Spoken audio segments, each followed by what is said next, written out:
Sally, thank you very much. And as you say, a warm welcome to everybody who's joining us this afternoon. I think our numbers are slightly down, and I have a feeling that could be due to some World Cup fever. But we've got an excellent team of players here this afternoon, and a wonderful referee in Charlotte Cook, who's going to chair this afternoon's session. And in fact, I think, Charlotte, it's a game of two halves as well, because I know a couple of our speakers are going to leave. But I think that's enough of the puns from me. But I just wanted to thank Winckworth Sherwood for your support of the HousingLIN. For those of you who don't know, we work closely with Charlotte and her team to run 3 happy hours a year. This is the final one of 2022. The others have been really great, and please do look at our events page for further information about that.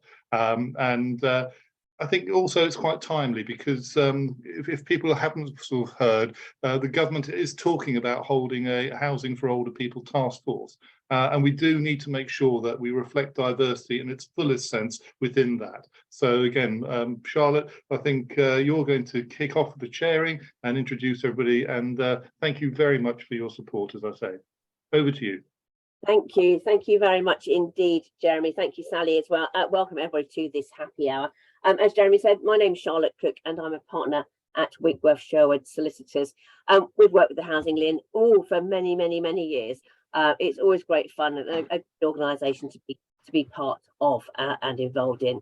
Hopefully you know a little bit about us. As a law firm, we provide support and assistance across the social housing framework, and I particularly have a focus on care and supported housing work and activities. As such, as a firm, we're very closely aligned with the HousingLIN and everything it does, and great supporters indeed of what they get up to.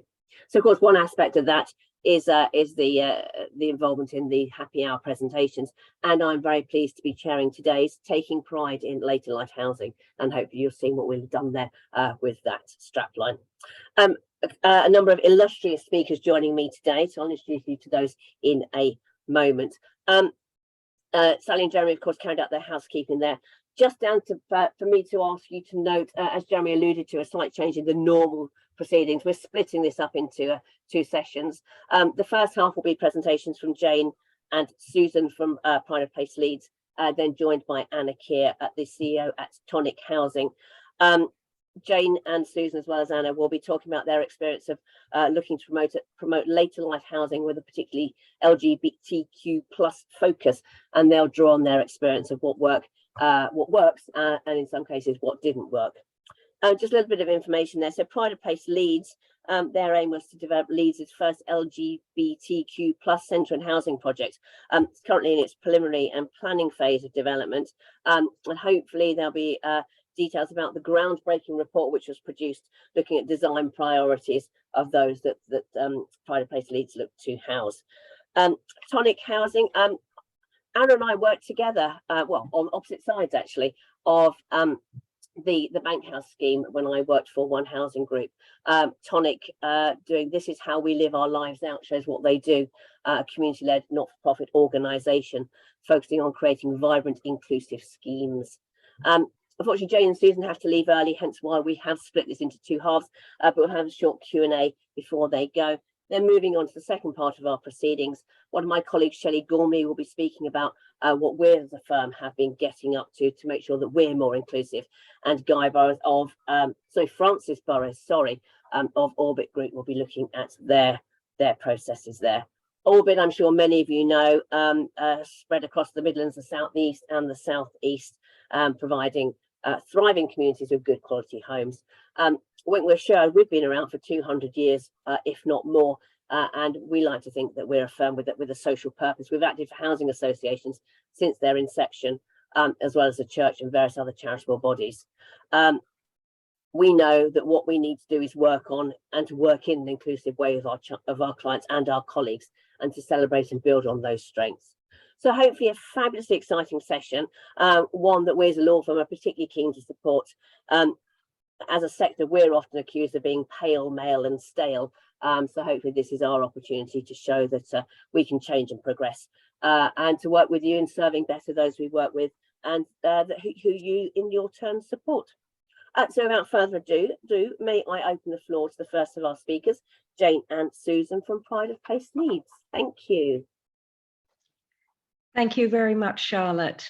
We're delighted to be part of this important seminar today. My name, as Charlotte said, is Jane Sageman. I'm the chair of Pride of Place Living, and Susan is chair of the umbrella organisation Pride of Place Leeds.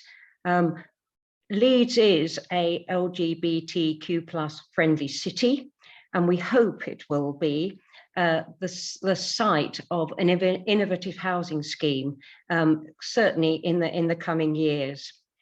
Many of you will be aware from research that's been done in the UK and in Europe that there is a particular need for housing amongst the LGBTQ+ community. There is a higher level of homelessness for young people. There is an isolation and a lack of acceptance across all the ages, which causes housing issues. And particularly in the older age range, there's a lot of anxiety about what housing situations will be without recourse to biological family care and support.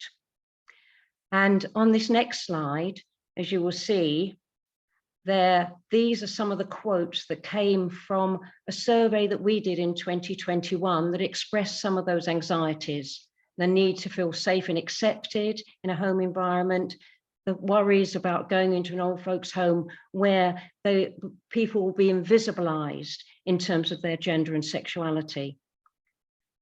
So this survey that we did in 2021, as you'll see on the next slide, actually had 456 respondents, all from the Leeds and surrounding area from the LGBTQ+ community.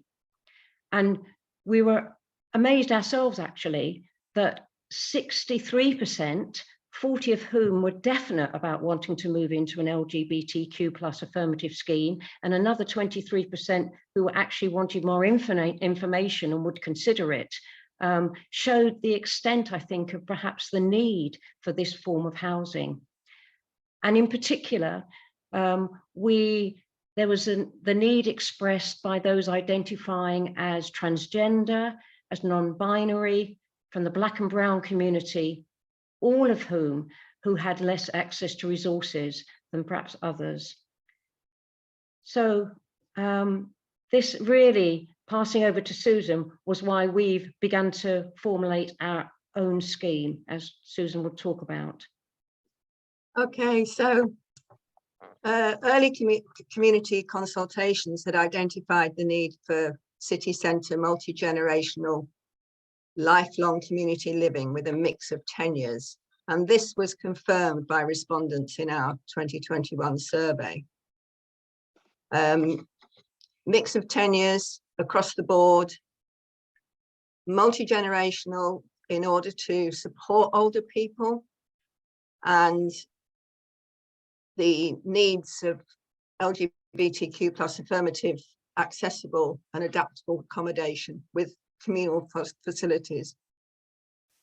So it's a unique concept, really, and originally included extra care as well. It was therefore conceived as a large scheme of 70 units. One of the learning points is that once you've had the idea, if you're all volunteers, you'll need at least a couple of years to agree and write policies and become established as an incorporated organisation. We also needed to learn about housing and what co-housing meant. And another learning point is that when you are a co-op and all volunteers, no one can be expected to lead on everything. So had we had a project manager, things might have moved faster, but sadly, Homes England was no longer providing appropriate funding. We did have support from Leeds Community Homes, as well as some pro bono input. So following the circulation of our prospectus, we were approached by a housing association with a large riverside site. Next slide, please. That was to be built within 3 miles of the city centre.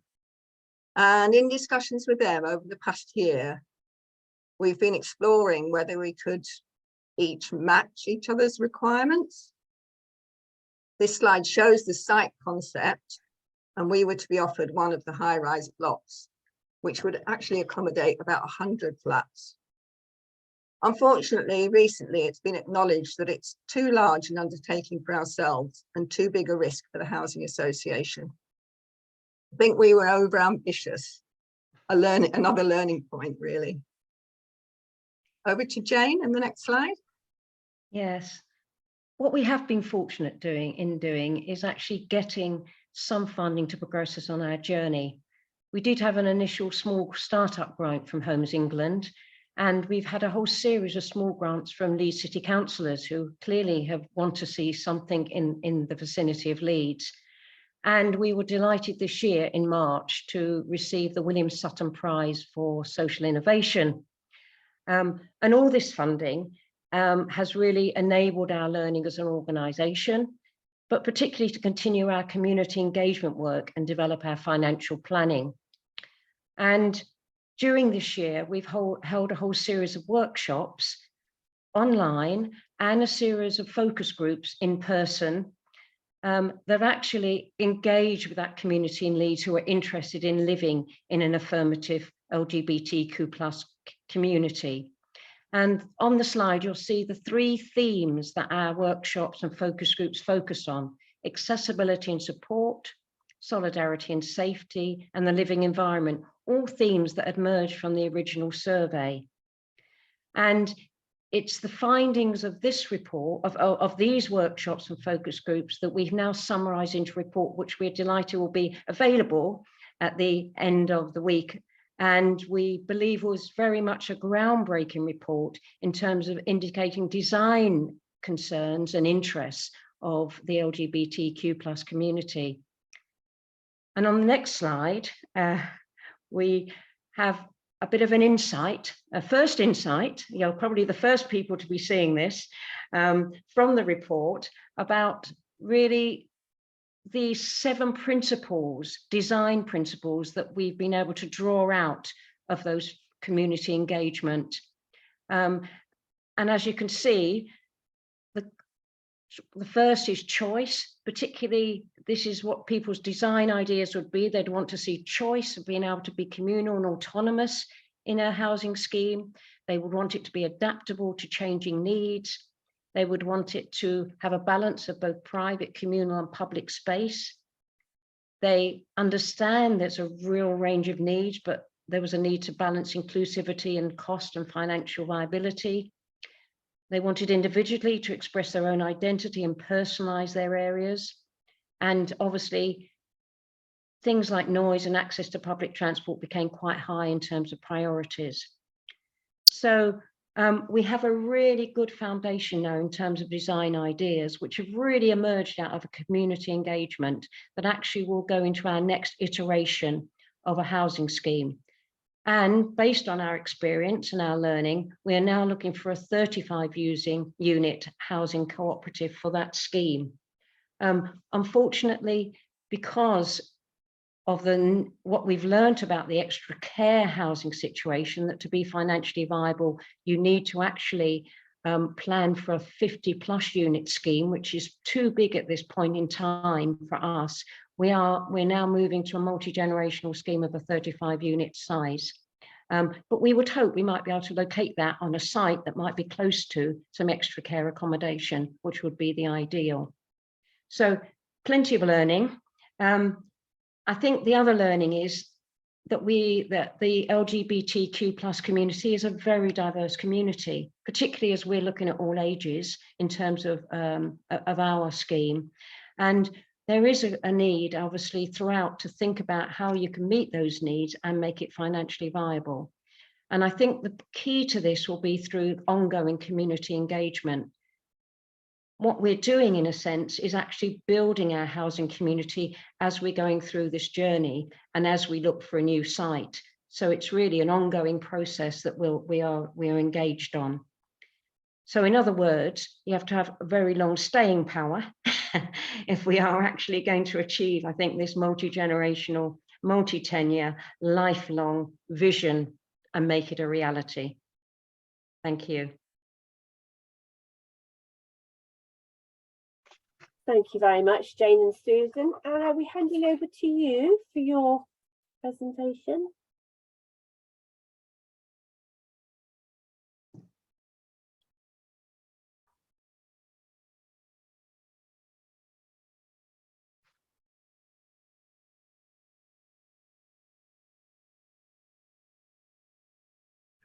Sorry, Charlotte, I didn't catch that for a minute. Did you? Were you handing over to me? I was handing over to you. Thank you. Sorry, I was waiting to just check I didn't jump in on someone else. So, sorry for the delay. Hello, everyone. My name is Anna Keir, and my pronouns are she, they, and I'm the Chief Executive of Tonic Housing. I'm also coming up for my last month of tenure as the co-chair of House Proud. So some of you may have know of House Proud as the network of people, LGBTQ people who work in social housing. So it's interesting for me on lots of levels to be here because I have been in contact with Pride of Place Leeds and Jane and Susan for a long time. I've worked with Charlotte, as she referred to. She was involved in the acquisition deal from One Housing that bought Tonic's first homes. And I've worked with Jeremy for a long time as well.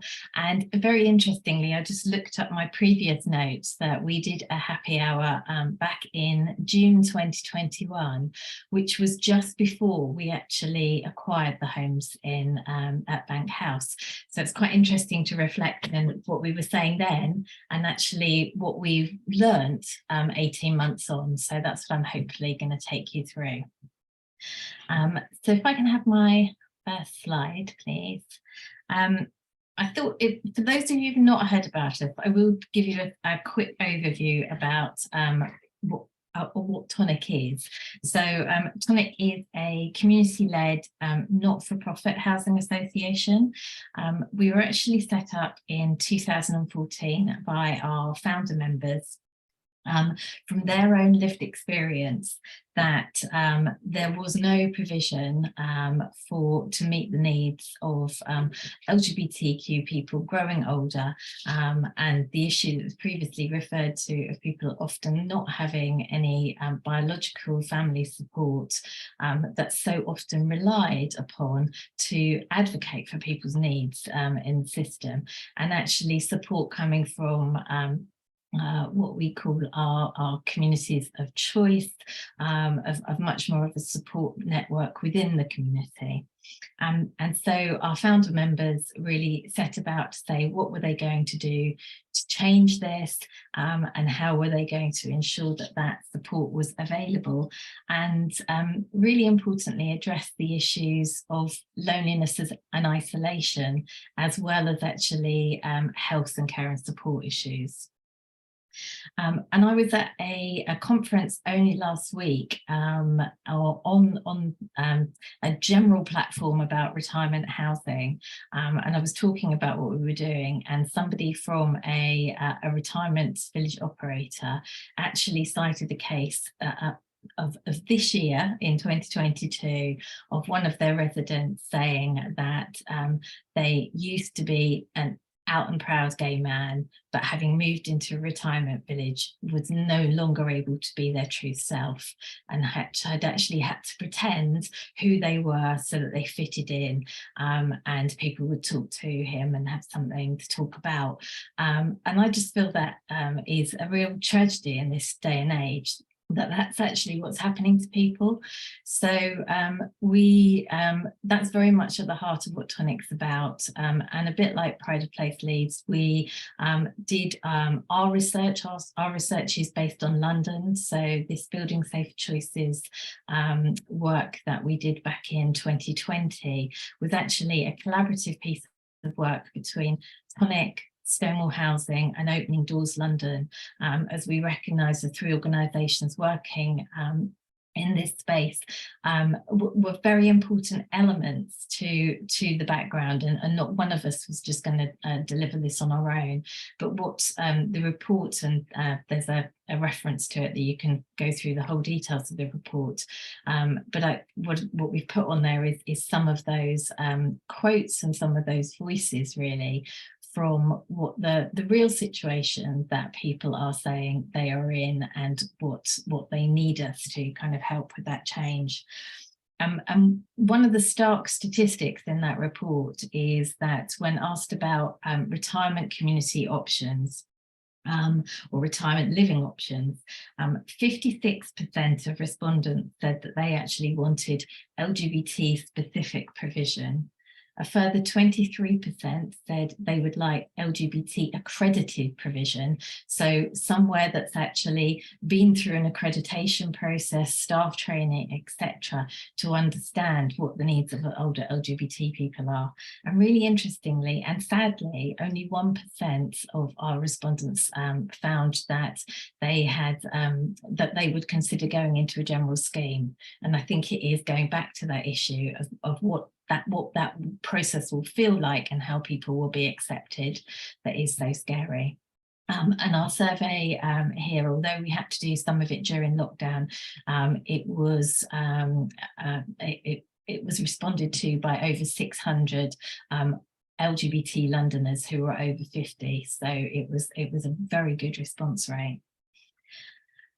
So going on to the next slide, I'll tell you a little bit about what our mission is and where we've got to on this journey. So our mission, I think as Charlotte said earlier, is to create vibrant and inclusive urban LGBT affirming retirement communities where people can share common experiences, find mutual support and enjoy their later life. And the mutual support element's really important to us. It's very much about that community-led approach. And you'll see on the first slide with us with the Mayor of London and our former chair and founder member Jeff, is that we came up with the strapline of "This is how we live our lives out." And really that was about turning a negative situation that I've just explained to you into a positive, and hence our name. We are the tonic to that. We are about celebrating and being involved in LGBTQ culture and celebrating older people's lives. And that's why we use the term affirming. So a lot of people kind of say, well, what does that mean between LGBTQ affirming or just friendly? Friendly, we call it, as in it's much more accepting. Affirming is a real statement about culture and about people, and then being right at the forefront of what we do. So I'm really proud that last year we actually launched Tonic at Bank House. The Mayor of London was really integral to that actually happening, although it was completely a community-led initiative. It wasn't a GLA initiative at all. The sticking point for all of the work is that you can do all of the community engagement, all of the planning, etc. But the bottom line is you need to raise funds.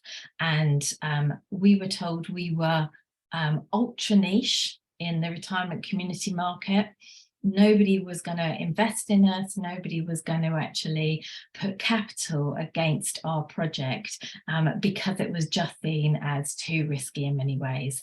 And the organisation that we turned to get that support was the Greater London Authority and the Mayor of London, on the basis that this was something that was important for Londoners, and that older LGBT people were a big part of the London population, and the Mayor recognised that, and so they actually lent us the money to purchase the 19 apartments at Bank House. If you'd like to go on to the next slide. So this is Bank House, and it is rather gorgeous, if I say so myself, including our lovely rainbow bars. And if you look carefully at the bar at the back, slightly out of focus, you'll see a picture of our lovely Dorothy. And this was really important in terms of what is LGBT affirming. It's that you might see a picture of the Queen in a traditional retirement community. In ours, we have a gorgeous picture of Dorothy. We've also got a gorgeous picture of some of our first residents.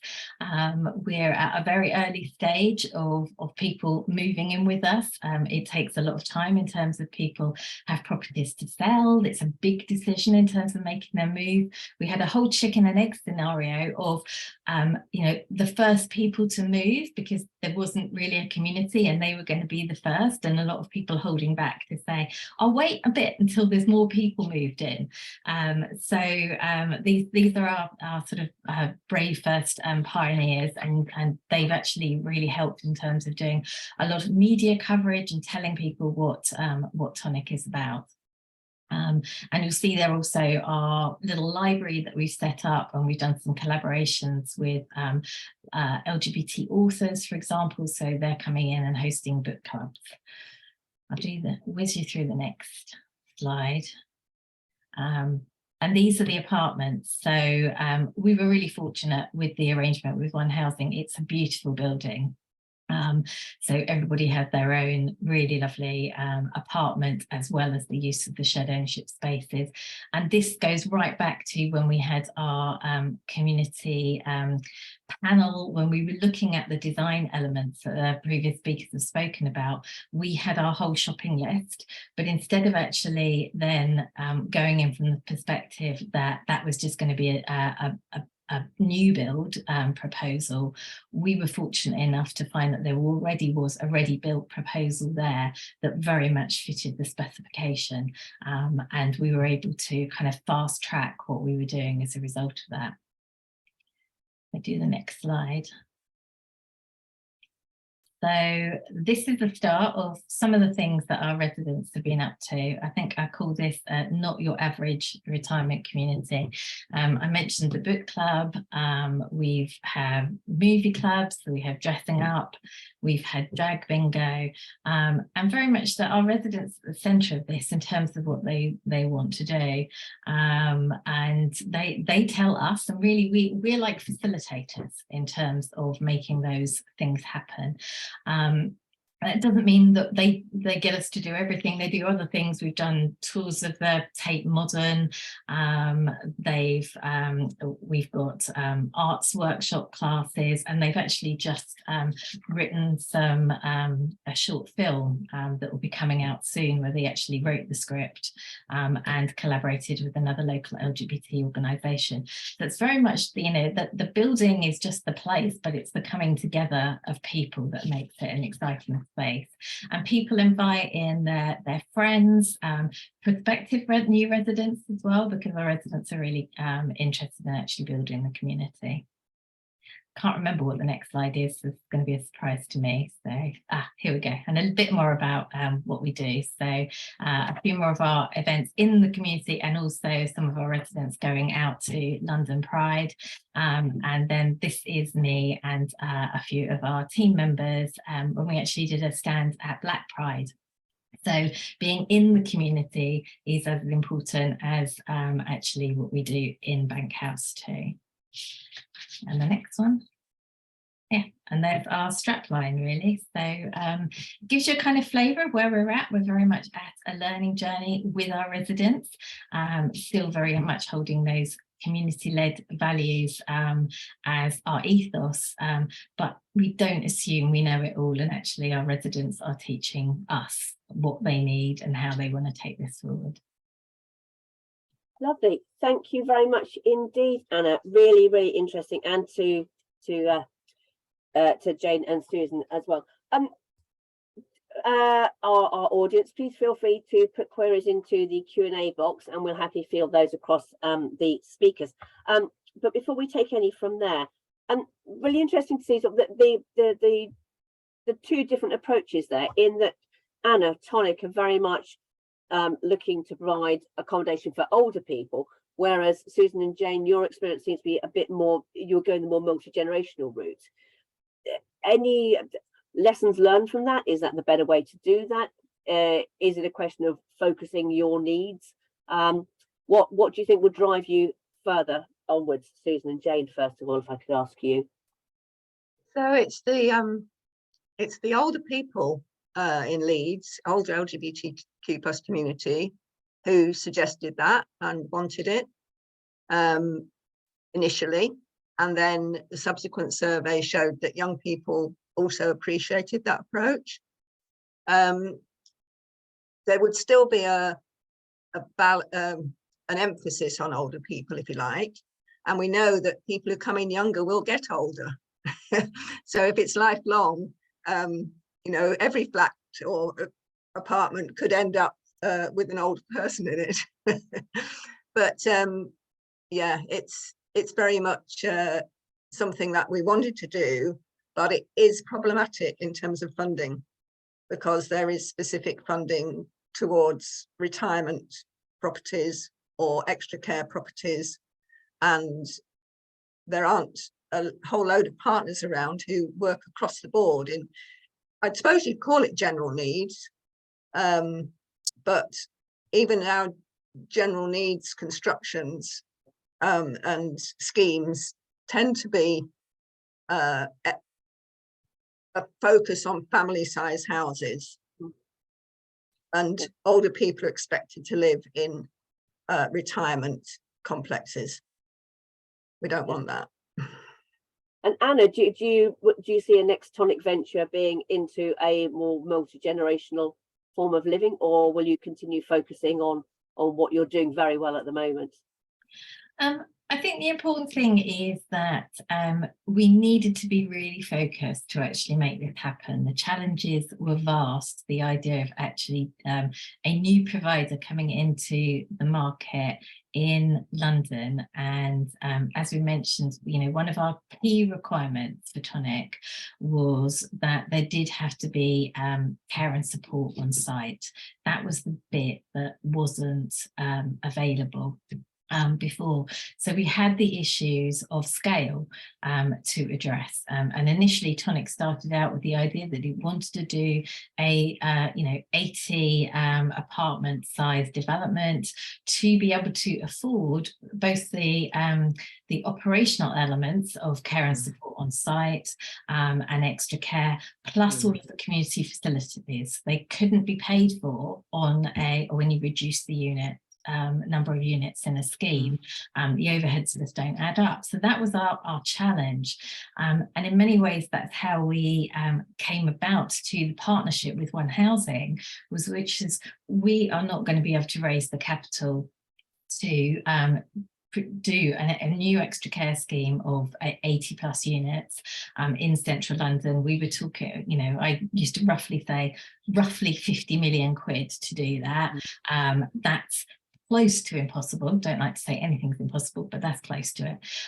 And I'd also been involved in working with the older women's co-housing scheme in my former role as the chief exec of the co-housing network, and working closely with them and talking to them about, you know, the 20-year journey to get to where they were was an amazing journey, but a very tough one. And a lot of people actually passed away in that period of time. And, you know, we felt when we talked this through with Tonic and our community panel that this generation now was really important to provide for. It's quite different in terms of the experiences that people had, the criminalisation of homosexuality during people's lifetime, and therefore our priority decided to do something now and to go for the issue which was the highest need, as in the lack of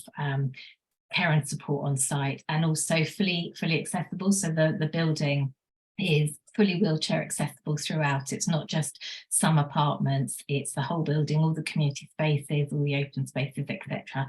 And that was kind of what made it important. It doesn't mean that what Tonic does in future is going to only be that. And we're already starting to do interesting intergenerational stuff with working with different community groups.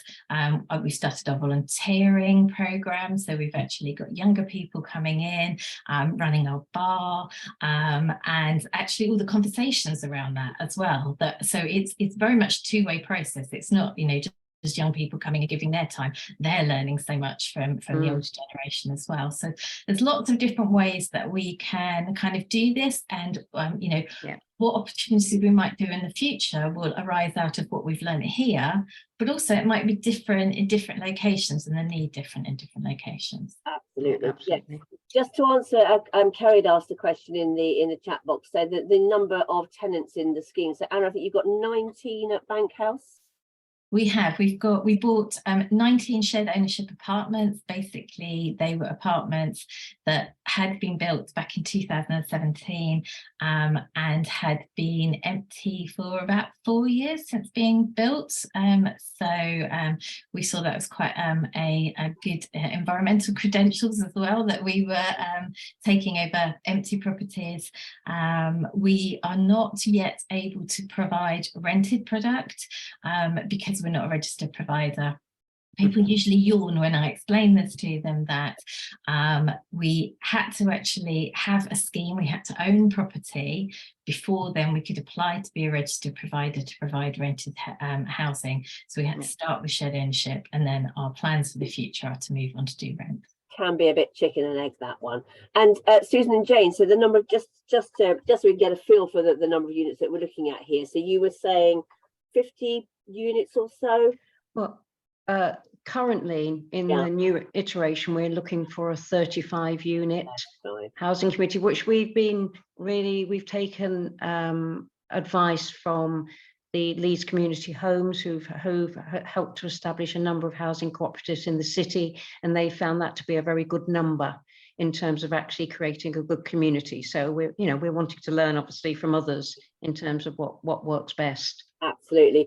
Neil's asked the question in the Q&A, what's the prospect? Oh, slightly doom and gloom, the prospect for new build schemes, given the issues that Tonic faced in raising capital and ending up with the partnering with One Housing. Not wasn't a legal partnership, but there was obviously lots of links there. So Susan and Jane, where are you going to for your funding nowadays? How far are you looking to progress what could be fabulous schemes if you can get them up off the ground? And given that general needs housing associations have their own difficulties in getting funding, is it an easier draw if you can go for a niche provision, or even more difficult?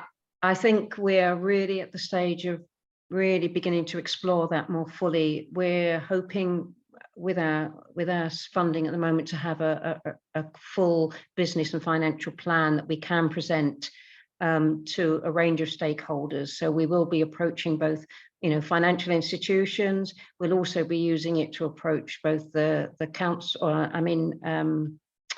Anna mentioned going to GLC, so we'll be looking to go to the West Yorkshire Housing Fund, and generally, obviously, working with a housing association, because our feeling is that they will be the people who'll be able to draw down funding to help us with the shared ownership and rented accommodation. So, and of course, the LGBTQ plus community itself, but I think we can't really approach them until we've got something a bit more solid again. So I think it's a multitude of sources that we'll be looking at. Have you spoken to any, for example, BME associations in the years gone by? There's lots of support given to BME associations by the more general needs housing associations, allowing them to access grants and similar. Are there options there for you, piggybacking on their experience, possibly? All right, that's a good suggestion. We haven't as yet, but that's a very good suggestion. It might be also worth throwing in here, Charlotte, just a kind of interesting observation, because we kind of looked at a couple of those things, how smaller housing association had got off the ground historically.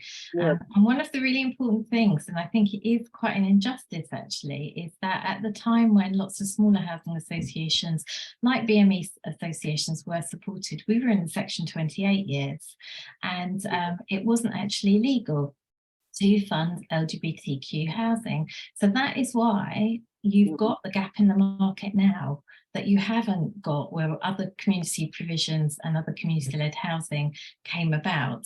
And I only flag that because I think that's quite important for people to kind of understand perhaps why that gap exists in the first place. It hasn't been through the lack of need or the want of trying. It's actually not been possible to fund it until a little while. Absolutely.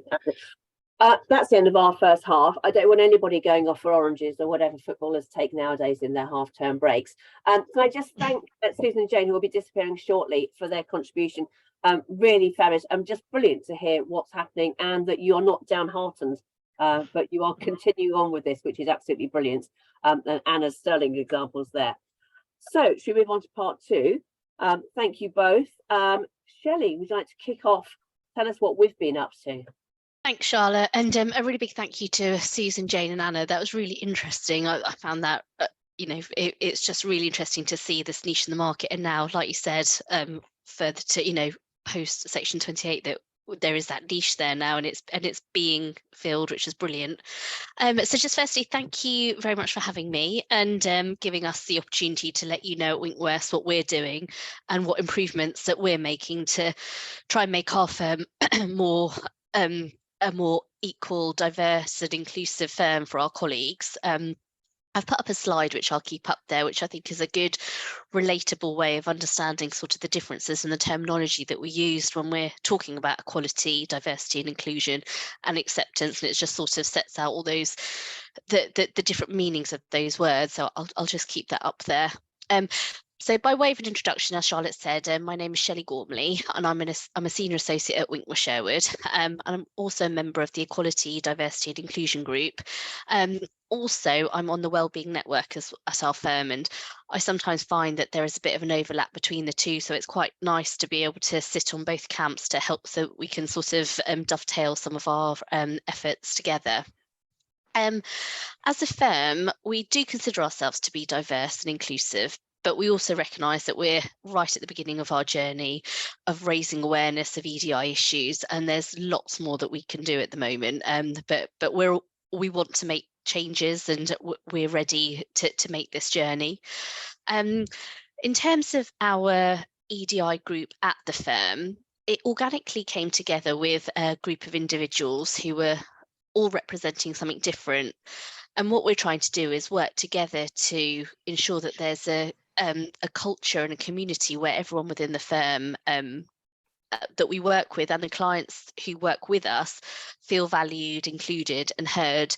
And that element there does link in very much into the housing, where people want to be feeling safe in their homes, and we want people to feel safe in the workplace as well. And we believe that this change can only really come about by listening to each other's experiences and acknowledging them. And I think that's the key bit, is acknowledging them and seeing what we can do to help with those. So I just wanted to set out a few steps that we've taken as a firm.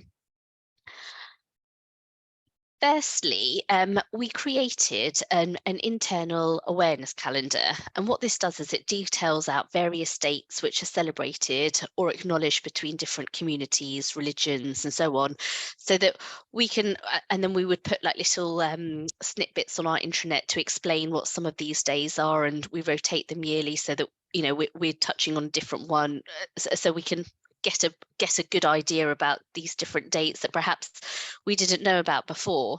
Although this is a really simple change, it's received lots of positive feedback from our firm.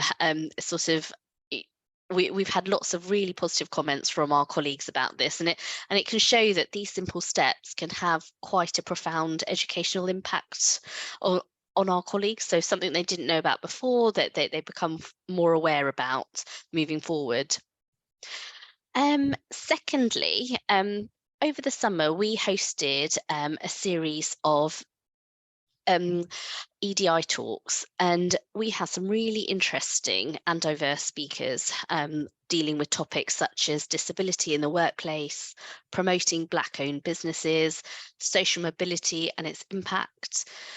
These talks really engaged our colleagues and helped them find a platform to sort of raise questions that they perhaps might not have had the courage or had the opportunity to talk about before, but as we had raised them and we were discussing them, they felt that they could be signposted towards help where needed. So it helped give that platform to our colleagues, and it also helped us sort of make a few practical changes in the firm as well. An example of this is one of our speakers from Sense suggested that when we have seminars and they're recorded, that the recording should be subtitled. And, you know, it's such a simple change, but actually it makes such a difference for our colleagues, for our clients, for people that are listening to the seminars that we're preparing. So it's these sorts of changes that really make an impact for us. Moving on to other types of changes, we're also aware of our recruitment processes at the firm. And what we're trying to do is break out of that mold of what is perceived to be a good CV, and trying to delve deeper into the backgrounds of our applicants, because we're very aware that of social and academic barriers that can often make it hard for applicants to even get off the starting block when applying for jobs. So a few sort of tangible changes that we've made at the firm. When applying for traineeships, we've dropped the minimum requirements for 3 A's at A level and a 2-1 at degree level. So this is opening up our traineeships to a broader range of people, and including those from people that are perceived from disadvantaged backgrounds. We're also working with a charity called Upreach, who are a social mobility charity, and working on a number of initiatives, which the main one being a real rating tool. And what this is, it's a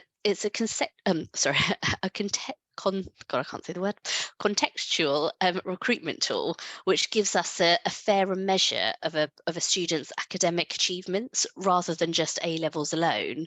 So what it does is it looks at factors such as parental profession, the household income, eligibility for free school meals, the type of school they attended, and their academic achievements at school. So what it does is it sort of gives us the bigger picture rather than what you would see on somebody's CV. Real rating is now embedded into our recruitment portal, and so it gives us that fuller picture of a student's background, rather than just the pure statistics that you would see on someone's CV. And our other work with Upreach involves mentoring and a social mobility network for their students, which has been really successful. Just continue on the recruitment front, what we were also doing is working towards updating job descriptions when posted for roles that are available. And again, what we're trying to do is break down potential barriers that are there to prevent people from applying to jobs. But we often hear people say, oh, well, you know, I don't meet this criteria on the job application, so there's no point in me applying. And we want to try and remove that from that blocker, so that we get a wider range of people applying to us. So again, a few things that we have done. We blind screen CVs to eliminate any conscious or unconscious bias in recruitment that could potentially favour candidates from a more privileged background. We take a second look at rejected applications from underrepresented groups. And what we're trying to do also now is recruit from non-Russell Group universities. And Russell Group universities, it's a group of about 19 universities that are perceived to be the better range of universities. But, you know, we want to move away from that. So what we're trying to do is increase that percentage. So at the moment, 19% of our trainees are from the non-Russell Group universities, and by 2026, we're hoping to increase that to 25%. What we want is a spectrum, our applicants to come from a spectrum of backgrounds, and for them to be considered on their merits, as opposed to factors which these applicants believe make them unsuitable. And also from a business point of view, at Winckworth, this is, you know, this would be great for us because we've got this bigger pool of talent out there that we can then dive into, which will then in turn make our firm even more successful when we've got these these individuals who are talented but perhaps might not have felt themselves, good enough, as it were, to apply. So we're hopefully working to break down those barriers. And just finally on that point, we're also embarked on initiatives such as Aspiring Solicitors, the Sutton Trust and Pathway to Law, and this is helping to open the door and provide opportunity to those underrepresented groups in the legal profession. And as a result of this year, we've I think we've helped over 167 students through funding, mentoring, work experience, virtual career fairs, and then also access to ambassadors from the firm, which again has been a real success. So moving away from recruitment, a recent initiative that we've done at the firm is encouraging the use of pronouns in our firm's signatures. We might be a little bit behind the curve on this one, but we thought it was very important to address it as a firm and to make it recognised. So this is by no means mandatory, but we hope that if we explained the importance behind it and behind individuals being able to identify themselves correctly, that our colleagues would want to make the change. And we set out sort of the benefits to our colleagues of the pronouns, which we believe to include helping individuals feel comfortable in sharing their gender identity and having it understood without stigmatization or feeling like they had to provide an explanation. Also encouraging inclusivity within our teams, showing our colleagues that they're respected, included and equal, and support it, and it worked towards showing our supporting our colleagues' well-being and belonging. Studies have shown that by simply using the correct pronoun for someone, it can really raise someone's self-esteem. And also increasing gender identity within the firm. We've been really pleasantly surprised with the uptake of colleagues who've made this change. And again, this works towards helping our colleagues feel they're respected, and which is one of the firm's key fundamental values. This our initiative for the pronouns linked in quite well with a series of talks that we've recently were invited to join by one of our clients, and which related to transgender. It was a two-part series, which was open to the firm, which were really, really eye-opening, and it sort of helped set out potential sort of hurdles that people have felt in the legal career or just in their career in general or in life.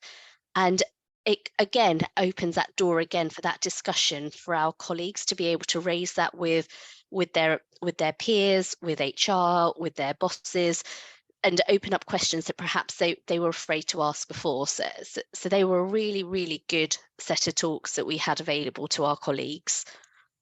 And that kind of linked in with the pronouns as well. It was really interesting hearing on one of those talks that one of the speakers had said that the use of the wrong use of pronoun for her was a trigger. So to me, that was like, oh my goodness, the use of the correct pronoun is so important. And if we can do it correctly, and we can encourage people to be open about which pronoun they use, it could have a really positive effect on people.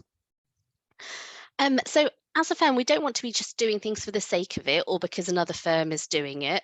We want to make sure that the changes that we're doing and the initiatives that we introduce are meaningful and have a positive impact, regardless of how small it is, because all the changes that we have made are fairly small so far. There's nothing groundbreaking that we've done, but these small changes have made a real positive impact so far. An example of this is that our firm has always had a very strong LGBTQ presence. However, we're conscious that more can be done at our firm to give a bigger platform presence to our colleagues who represent this community. But we want these changes to carry some weight. So we are starting with baby steps because we want to get it right. For example, so for this year, we celebrated Pride Month, not by doing some big gestures. We did something very simple and we distributed Pride cookies to everybody at the firm. And I know this seems like a very small gesture, but it sent a really clear message out to the firm to say, we're a business, we see this important community and it's recognised. And then finally, we've also engaged with an external equality, diversity and inclusion specialist who we're hoping will be able to steer us in that right direction. And we'll be doing this with workshops and seminars and further guidance as to help navigate us towards creating a safe and inclusive environment for our colleagues to work in.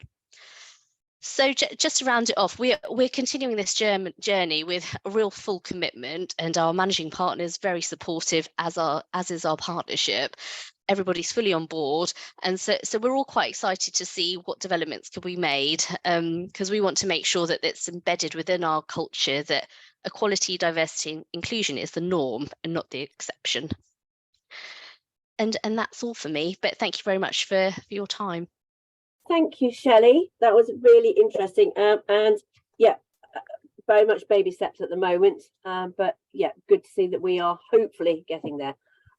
Francis, over to you for our final speaker, and then we'll have a final wrap up of Q&A before we go. Thank you. Okay, so hopefully everyone can see that now. Is that up, Charlotte? Is that working? Yes, thank you. Okay, so I'm Francis Burris. I'm the Director of Support and Service Development for Orbit. So we've got about 4,000 properties which are for older people across all 3 regions that we operate in. So from Warwickshire across to Norfolk and down to the south coast. And then we've got about 750 homes for working age adults with disabilities and mental health conditions as well.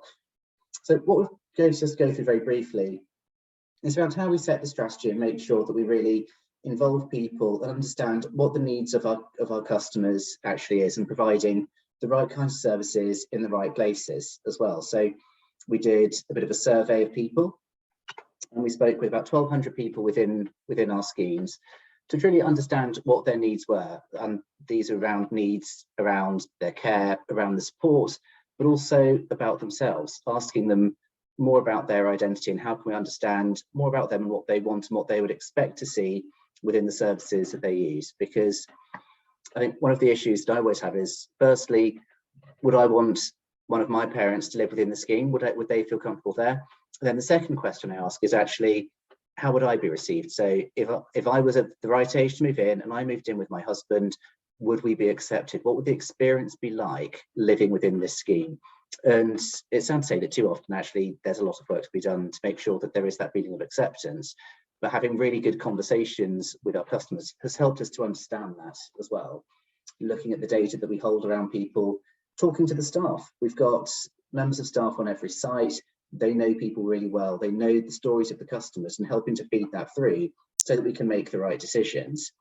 And we've got support for LGBT people as a really core strand within our overall EDI programme as well across the whole business. So here's a picture from Warwickshire Pride. So there's two of our customers and a couple of members of staff who took part within that day. And we're trying to do more of that in the different areas that we operate in. And most of our stock is in smaller rural areas. So we've got so we get involved with a lot of local prides and small scale networks. And as part of the involvement, we've got our LGBT customer group, we've got the customers who are leading events. But one of the key questions I ask people is around actually, how have we been? What's been good? What's your experience been like? How can we do it better? And what can we do to really provide the right kind of service? Because I think given the localities that we operate in, I don't think we're ever going to be able to create something like Anna has got at Bankside, but actually how can we do this on a smaller scale for those people who do live within these rural communities or smaller towns, still need to have some kind of vision and some kind of support, and actually how can we create the right kind of model? But next up, I'm going to show you a little video about Sandra. So Sandra lives down in East Sussex, and this is a video that we made for Pride Month this year. So this is a lovely story, and I hope will also inspire you and sort of give you some warmth for the evening.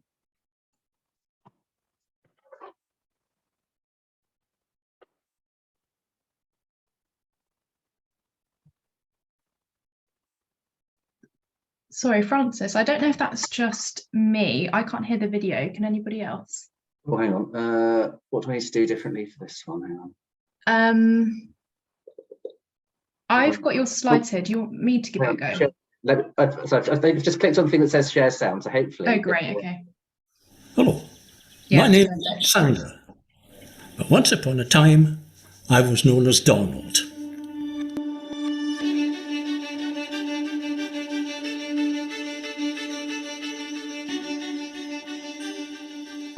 Today we are at St Leonard's on Sea, and we're here to talk a little bit about my story. As in common with an awful lot of gender dystrophic people, date our first thoughts back to about the age of 7 or 8, and that was the first sort of inclination that we were different. What we were doing were 50s to 60s to 70s was not recognised in society. The concept of gender transition, the idea that one could be born with gender dystrophy, that was not generally understood. It would have been dangerous for me in my days when I was a person who was riven with guilt and anxiety. Person who had 2 heart attacks. That person has gone. That guilt-ridden, nervous, anxious, looking over the shoulder, fear of disclosure. Will somebody notice that he is wearing a bra under his shirt? That person, no, I don't have to do that anymore. I am free. I'm happier now in total than I have ever been over those 8 decades. When Sandra came to me about her transition, what I said to Sandra was, you have got to do what makes you happy, not anybody else.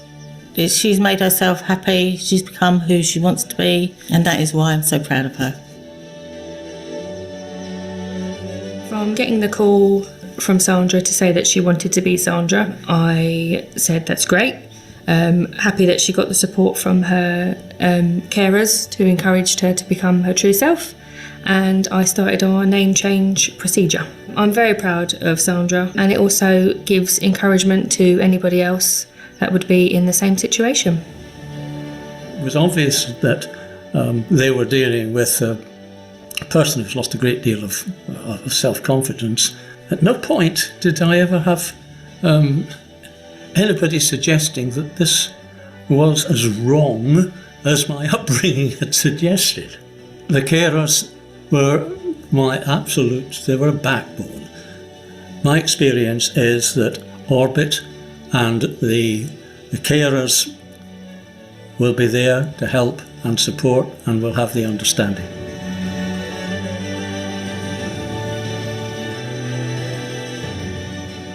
It's a muckle great thanks from this old Scots lassie.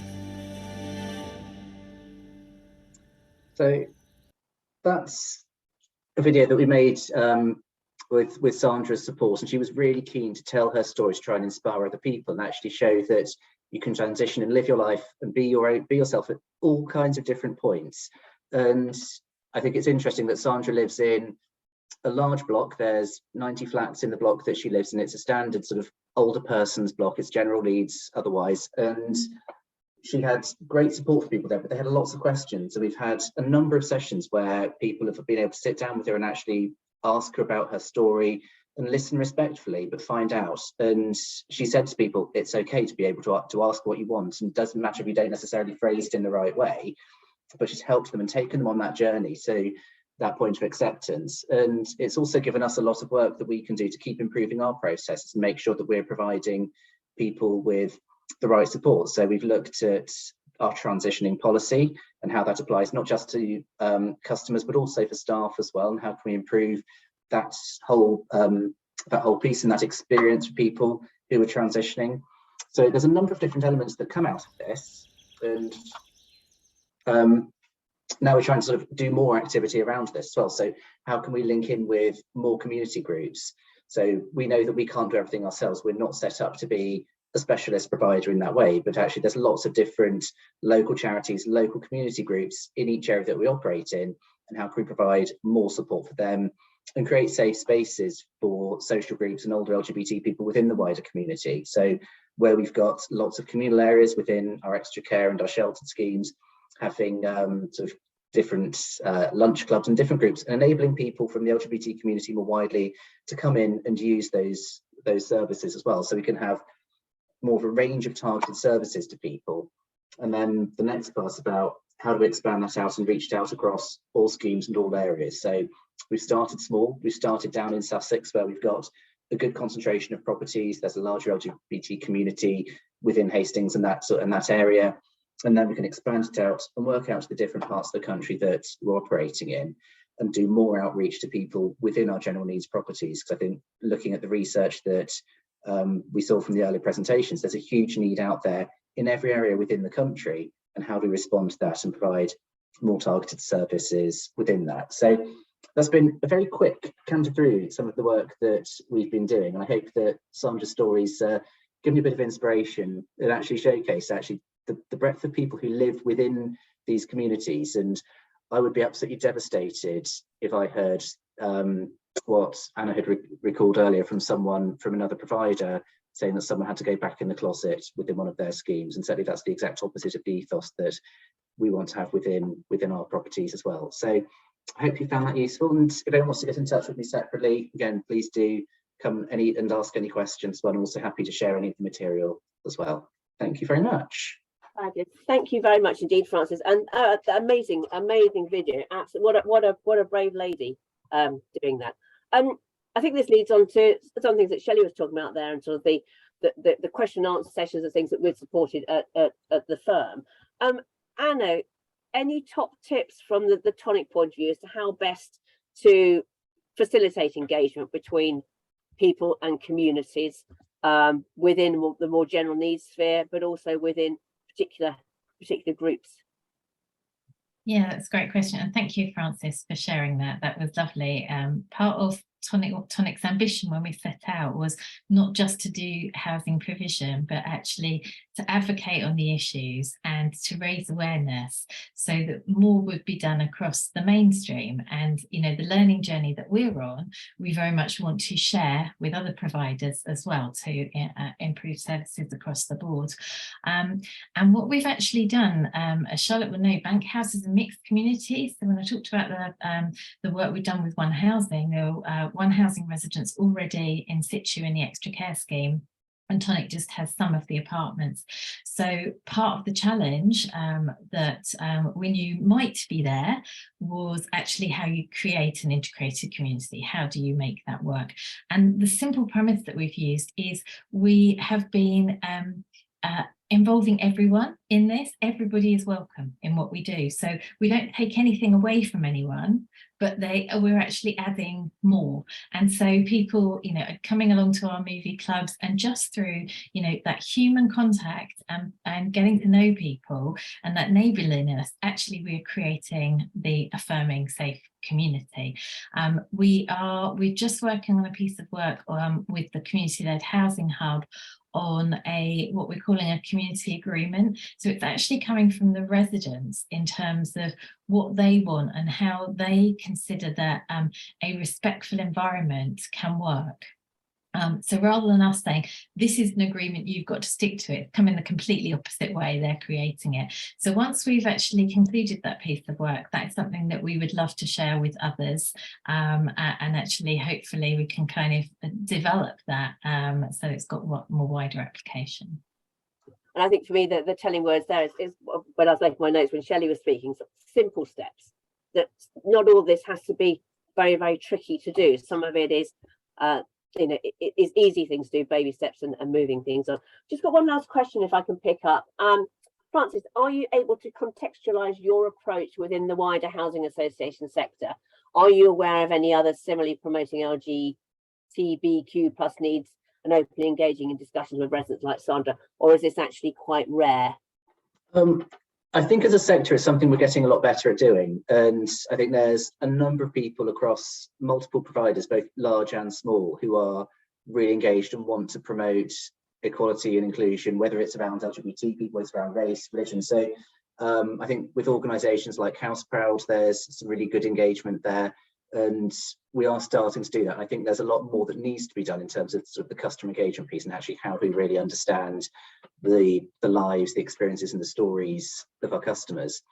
So it is happening. We're not alone in that by any means, but I think the approach that we've taken for our EDI perspective has been around customer first, whereas the majority have gone down and looking at staffing first instead. So we know there's work we need to do in terms of representation within our staff group. Our sort of leadership team is predominantly sort of white middle-aged men, that's things. So we know we need to do more around diversity, around racial diversity, around women and LGBT people. We know that's there, but you can, even though we're not as representative we want to be, there's also a passion and a commitment there to do more. And actually we've got quite a diverse customer group as well. So looking at where our stock is, we've got a much younger group within Bexley and South East London, but we've also got quite a large sort of West African population around there. Whereas down in Thanet in Kent, we've got a lot more older people, but also people with mental health, people who have been homeless. So again, so it's how do we also refine what we do and talk to those people in those places and think about what's the actual service they need in addition to the basic property that we're providing. Well, excellent. Just a few more moments then before we wrap up. Shelley, do you want to have a few last words, the next steps for WS? Obviously, we're focusing very much on the staffing within the firm here, but anything that you'd like to add for a few final comments?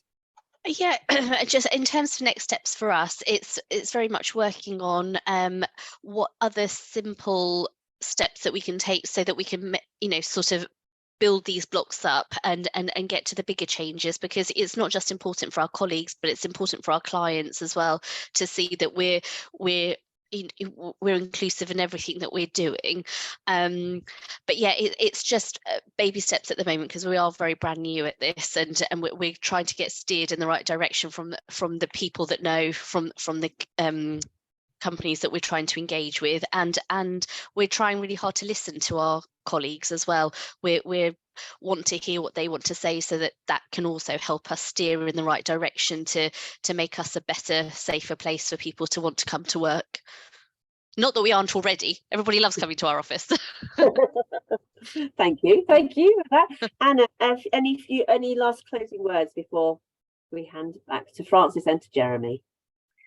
No, I've probably said quite enough, but thank you again for the opportunity of sharing this. I think it is really helpful because I've mentioned several times that it's a learning process, but actually having different providers, different perspectives coming in, we're all on this learning journey together.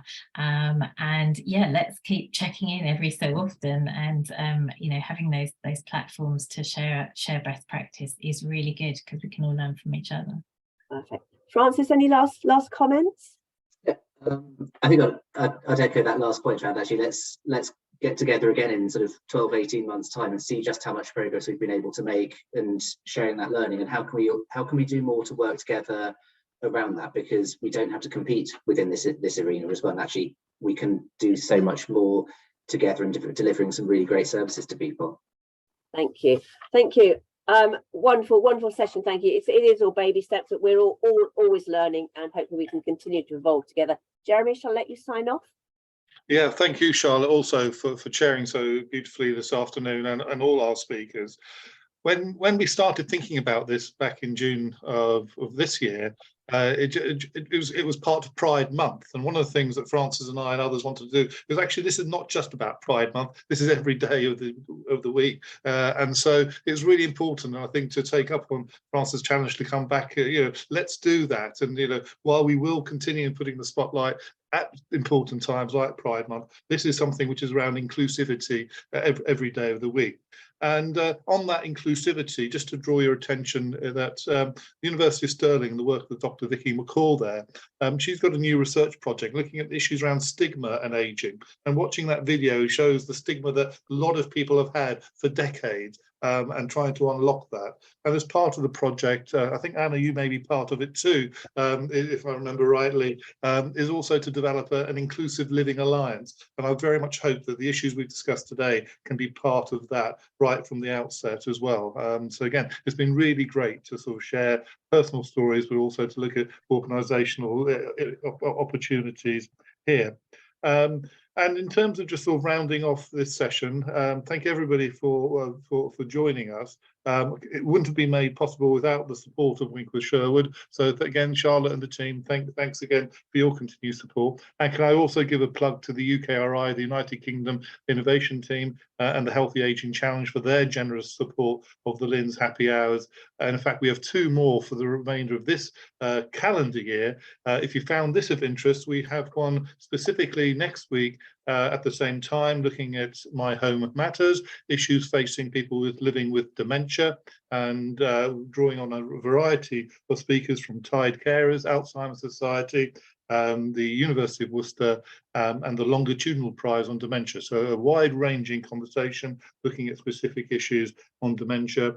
And then will be final session of the year is looking at urban ageing, drawing on some of the work of the Royal College of Art, and some examples from Spain and the UK as well. So an action-packed programme right to the last. But for now, thank you, everybody. And I hope whoever wins tonight enjoys the next phase of being in a country where, of course, issues around LGBTQ+ is not allowed, and we shouldn't forget that, and we must continue to promote everybody's human right. Thank you. Thank you.